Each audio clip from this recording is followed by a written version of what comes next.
Hi, everybody. It's Victor. This week we're talking about VR development, and we'll be right back after this.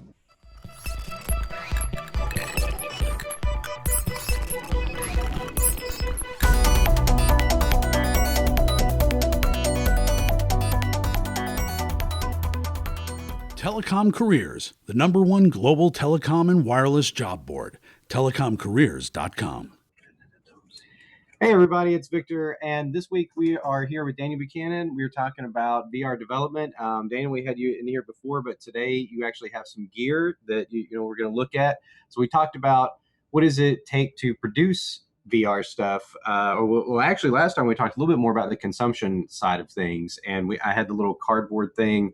And what's amazing is that you may ask, what the heck does VR have to do with anything? And I know that I was sort of like, I think I was a little skeptical at first, but I think everybody now knows what VR is and what it's doing. And the thing about the cardboard is that people say, well, you've got to have all this equipment and whatnot. It's like, yeah, no, you've got to have this. You got to have a smartphone, and with the cardboard thing, you just drop it in and it goes right here and it's fairly comfortable. They're going to have, look, they're going to have those on Toys R Us shelves, in a few months. I mean, really, like something that you just drop in an iPod Touch or whatever. I mean, look, this is an iPod Touch and you can get them used for like $150 now, and that'll run VR stuff. So instead of having to worry about making specialized equipment for consuming stuff, they've now made it so that it's pretty easy to consume VR content and fairly cheap. That's the key. But if you want to make VR content, it is not as easy as just taking your smartphone and doing this kind of thing like that. You can't just like wiggle it around and take video. Yeah, not yet. Maybe someday. So tell us a little bit about the sort of pipeline that you're working on in terms of how do you guys create VR content? Okay, cool. Well, thanks, Victor. First of all, thanks for having me on the show. I'm glad to be able to speak to you again. And I guess I wanted to just mention the fact that since we've last talked, we have developed two curriculum on Udemy in 360 video production and VR application development. Excellent. So, in my mind, the problem with VR is that there's not enough content. Right. So this field is still so new that there is not enough content for enthusiasts and early adopters to consume. So there's multiple, like you said, there's multiple easy to use and accessible platforms that exist that people can get a hold of using equipment they've already got. Yeah. But my whole problem is, how can we get people making more content? Right. So VardNet formed a developers community with an attempt to get people to do that. Started running into issues with people not necessarily knowing how to do some basic things. Mm-hmm. So in my mind, I want more content creators, not just so there's more content creators, but so there's more content that I can consume. And this is true. This is true of a lot of new mediums. If you look at television, right? I mean, the Dumont network. The joke is now that what they were putting on TV in the early days of TV was really boring. It was radio shows, and you just basically they'd set up a camera and they'd show the guy conducting an orchestra or whatever. It was super boring. When cable started expanding channels, you had like a need to fill those channels with something. That's part of the reason why here in Knoxville we have Scripps, is because the guy who founded Cinetel, which they bought, Ross Bagwell, saw that there's all of a sudden you've got more channels, you're going to have more need for content. And then, of course, when the web exploded, and I remember some of the early pioneers of web content like Den and Sudo, they were doing streaming back in 1999, if you can believe that. And I even found on an old hard drive one of the old shows that they produced. It was terrible. By today's standards on YouTube, it would be mocked mercilessly.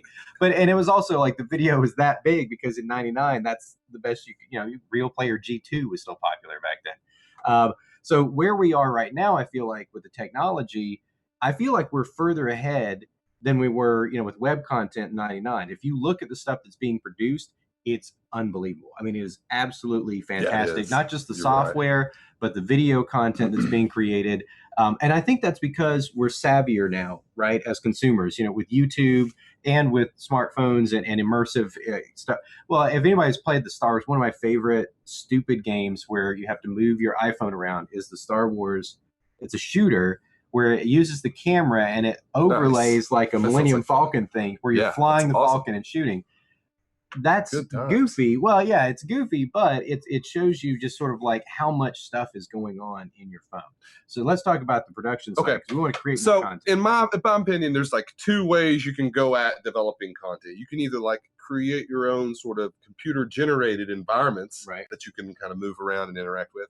And you can also capture video or photography, and which you can watch with 360, Right. with the Oculus Rift or with the Google Cardboard. So those, in my mind, are sort of the divider between entertainment and commercial application. Gotcha. Because if you're going for a computer generated, that may make sense in gaming, Mhm. right? Mhm. And in maybe in watching some kind of animated films, right? Or like a simulation. Simulations. Yeah. So yes, of course, in a simulation environment, that'll also make sense. But here's the thing: if you can capture 360 video, you're essentially capturing an experience at Right. a point in time. So it's like now you have a shot of reality at that moment. So Yeah. you can do your same training that you would do.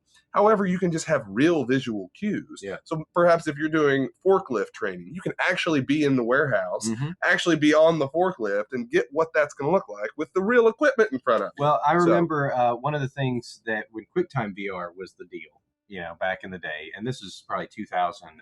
I remember one of the demos that they were talking about. Apple actually had on their website was QuickTime VR of fire escapes in Boston, and they were going through and they were taking photographs basically, and just they would take a bunch of photographs, stitch them together in their VR software. But the thing was that the firemen could go through and visibly see what the fire escapes looked like. Yeah. Because if you're in a fire and there's smoke, you need to be able to, you can't just suss out your surroundings while you're there. You need to see that in advance and kind of have a mental map of what it's like. With VR now, you can just go in there. So show us the thing you've got. With this thing, you'd be able to go in there and be like, boom, there you go, and take video. And then they could go and they could simulate actually going through the whole thing and just be looking around as they normally would instead of a mouse and this kind of thing. So it makes it more natural, right? So yeah, that's the thing. And so in my mind, one of the natural applications is training. Yeah. And sort of the applications I've seen are the quarterback training. So I've had Right. some work with the University of Tennessee Mhm. recently, helping them set up a 360-degree VR quarterback training system. Awesome system.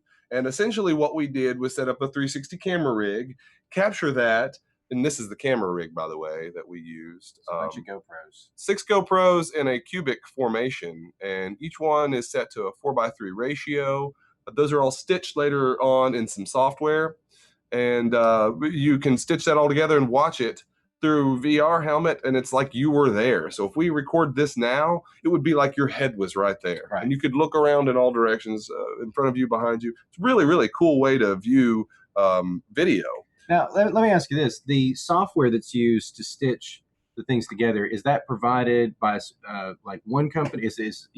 Facebook obviously has Oculus and it has, but is this like a different workflow, or is there sort of like a QuickTime VR type tool that lets you put those things together? Well, there's a couple of stitching solutions out there I'm aware of. PTGUI is free. It's Okay. open source. Open So there's a source. good one. All It's open like source. it's like Blender, okay? Right. So it's like here's everything you can do. It's not user friendly. Of course, It's right, like yeah. probably The a command interface line. done Yeah. by committee. Yeah. Right, exactly. So, but it's still a good tool, and there's a lot of good resources for that out there. The two main commercial options are Color Auto Pano and Video Stitch. And of those two, I prefer Color Auto Pano. I really like Color Auto Pano. Color is a great company, KOLOR. Ah, yes. Those okay. guys are moving and shaking. They just got acquired by GoPro. Wow. Okay. So And, yeah, they're and a those French are GoPro company. cameras. So, Mhm. which is interesting. Again, I noticed that Google chose the GoPro, but you were saying that when you were first doing this, it's not as easy as just turning on a bunch of cameras and then going out there. So it's not like if you own a GoPro, you're just like, oh, well, this is easy. I'm just going to stick them together and go out there and start shooting some video, right? No, that's There's right. a little bit of, this is still a very early stage kind of thing. I mean, I noticed those were 3D printed. The boxes, the casing that the GoPros are inside, those are all 3D printed. Yeah. So this is very early stage stuff. Yeah. So that rig is most definitely 3D printed, and there's nicer rigs out there. We've already come across some shortcomings in that rig Mhm. as far as parallax issues go. Right. So like the screw housing, like it lifts the camera so the camera's not flush anymore on that cube. So Right. we were almost thinking, you know what? Let's just use double-sided tape and attach it to like a Rubik's cube. Right. Let's Right. do that, right? And then we just start them all up that way. But they really need to be on a flat surface pointing out, or you get off. You don't have Gotcha. Yeah, enough yeah. coverage.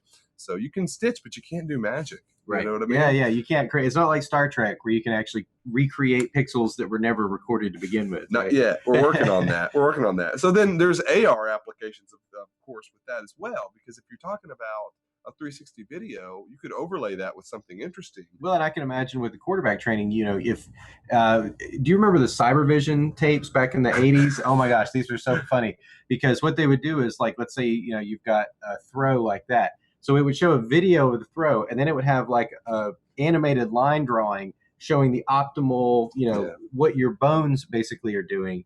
So this reminds me of that, where you could show, and the actual guy can like look over and see this video of someone throwing, but then they can have say, okay, well, here he's doing this with his wrist, or he's doing this, and really annotate essentially the video, right? So in my mind, one of the best ways you learn is through visualization, right? They talk about visualization. If you can see yourself doing the thing right? If you can imagine and just see what's that perfect throw look like. Well, if you're doing it in VR, you don't have to imagine. Right. You can just see yourself throwing that perfect throw over and over again. So how cool is that? Yeah. They say the IEEE has a study that says there's a 90% retention rate on VR training. Wow. So much higher than even watching a video, even watching somebody doing it. It's almost like you're doing it yourself. Yeah. So there are a lot of advantages to VR training, and I think that's going to be a huge field, Absolutely. a huge commercial application. We all want to play games with this stuff, but at the same time, like, I want there to be some commercial application to make us better humans. And if you think about it, okay, so there's NASCAR, right? People race cars. That's a sport, and that's a thing.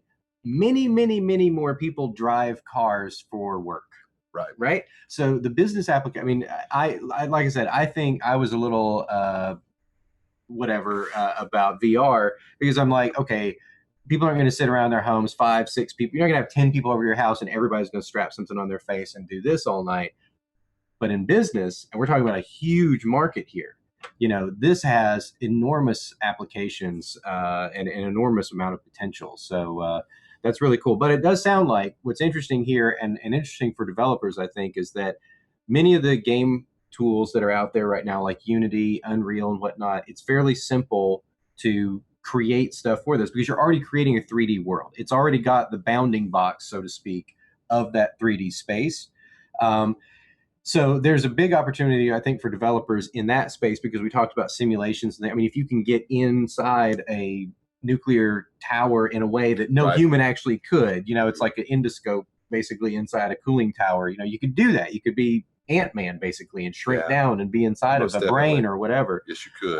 That's a good call. Yeah, well, I guess if you had the rig we've got here, you could shrink that down small enough. Now, another trick is live video feed, the codec. So there are some solutions that exist for that, but that's real sketchy. Like, that's the cutting edge of this field. And that's what Google's working on too, to get that. Their Project Odyssey, that Odyssey project, which is with GoPro.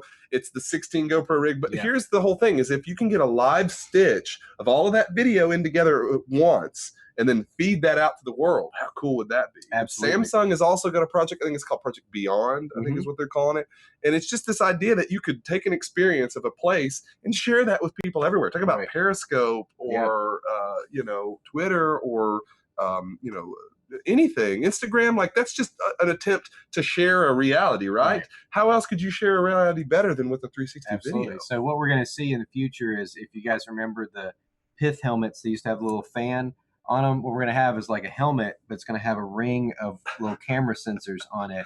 And as you walk around, it'll just live stream, it'll be Justin TV 2.0. That's right. Yeah, this is what my day is like. Yeah. Come have my day with me. You basically get inside that person's head. I'm waiting to see that. I'm waiting to see like a headband that has all the sensors on it. So that seems like something celebrity fodder, Oh, sure. Like, they would love that all day long.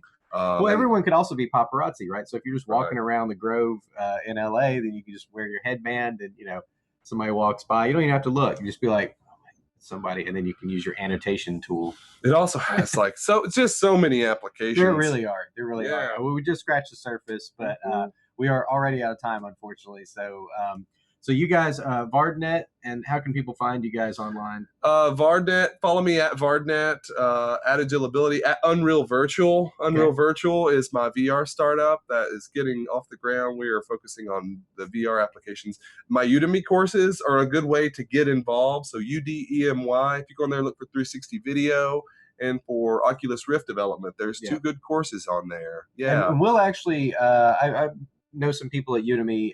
We'll do a whole show on Udemy later on, because that's a great resource for developers. There's so many courses on a lot of different things, but it's very tech centric, and so there's a lot of great stuff for developers on there as well if you want to learn some new tricks. And we'll definitely be looking at that and see if they have any of the sort of networking things like Erlang. I don't know if you've heard of Erlang. That's Ericsson's language, and a lot of other stuff. So we'll check out Udemy. And Daniel, thanks again for being on the show, man. Thank you so much. All right, guys, that is it for this week on Coders. We will be back next Friday at 11, and join us then. Thanks.